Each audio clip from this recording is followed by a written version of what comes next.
वित्त वर्ष 2025-26 के लिए न्यू टैक्स रिजीम के तहत सैलरीड कर्मचारियों का आयकर कैसे निकलेगा। आइए इसे एक सरल एक्सेल कैलकुलेटर से समझते हैं। इस एक्सेल शीट की मदद से आप न्यू टैक्स रिजीम के तहत अपना आयकर आसानी से निकाल सकते हैं।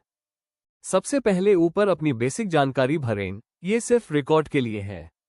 अब income from salary up to Jan 26 में जनवरी तक की 11 महीनों की सैलरी दर्ज करें। इसके बाद ऐड सैलरी फरवरी 26 में एक महीने की और सैलरी जोड़ें, जो सामान्यतः जनवरी के बराबर होती है। इन दोनों को जोड़कर आपकी ग्रॉस इनकम फ्रॉम सैलरी अपने आप निकल जाएगी।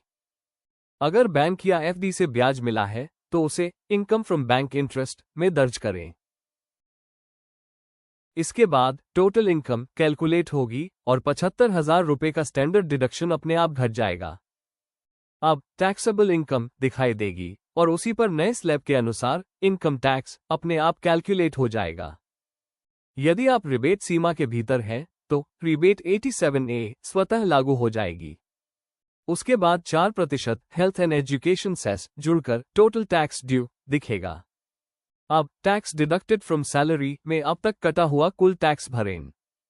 अंत में नेट टैक्स पेबल आपकी स्थिति साफ कर देगा।